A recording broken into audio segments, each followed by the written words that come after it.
We navigate modern life as if we are sitting at the control panel of a nuclear reactor.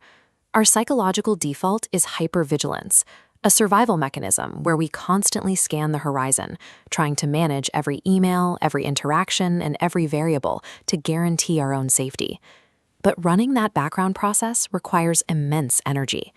Living in a state of low-grade anxiety to track 1,000 unpredictable outcomes actively strains our physiology. You were never meant to control everything. The human cognitive operating system is built to navigate immediate, local environments. It lacks the hardware to govern the infinite variables of a globally connected world. We operate under a deep cognitive fallacy. We tell ourselves the lie that if we tighten our grip and micromanage our surroundings, we will finally feel secure. But this hypervigilance does not prevent chaos. It merely guarantees rapid systemic exhaustion before the real problems even arrive. The brain operates with a strict processing limit known as cognitive load. Think of it as the total amount of mental effort your working memory can handle at any given second. This animated graph plots the number of variables a person tries to control against their actual cognitive capacity.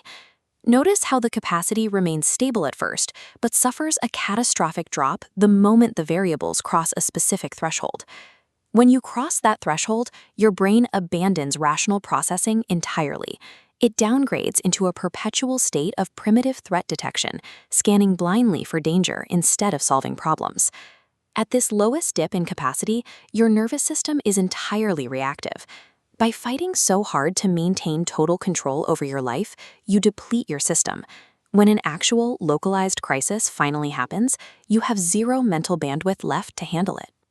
Moving away from this exhaustion requires a deliberate, calculated loosening of your psychological grip on all external events.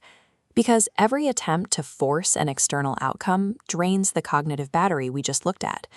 Peace and tranquility only return when that drainage stops.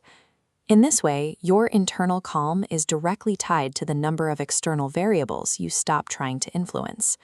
Surrender, in this context, is an active reallocation of mental energy. It is simply the process of retrieving your focus from all the things that are logically beyond your physical reach. To make this work, you must detach your personal identity from unpredictable external results.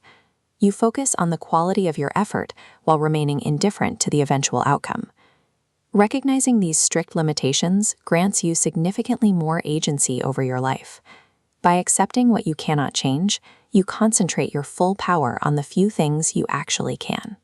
Applying this means sitting down and ruthlessly sorting your life into two categories: what belongs to you to manage and what belongs to the environment. Psychologists define this dividing line as your locus of control. It cleanly separates internal actions, like your focus and your emotional response, from external results, like other people's opinions or volatile market forces. In this model, the dense core is your internal action. The chaotic outer ring represents external variables. Focusing energy on the core eliminates friction. Open your hands and release what is not yours. Watch your capacity expand when outer variables drop away. The moment you actively drop unmanageable variables from your brain's threat matrix, you experience immediate neurological relief. The loud alarm bells finally shut off. Deliberately releasing what you cannot influence provides a sustainable defense against modern burnout. You preserve your nervous system for the specific challenges where your effort actually matters. Releasing control often creates an immediate, uncomfortable psychological void. When the noise of chronic anxiety stops, the resulting quietness can feel jarring. This silence represents a significant expansion of your mind's architectural capacity. Tranquility has physical requirements. Peace simply cannot exist in a nervous system that is already running at maximum cognitive capacity. The act of letting go constructs the dimensions necessary for peace to exist. You can affirm this daily: I let go and I make room for peace. Peace occurs as a natural state that occupies the space you intentionally leave empty by surrendering. By refusing to carry what isn't yours, you allow that state to take root.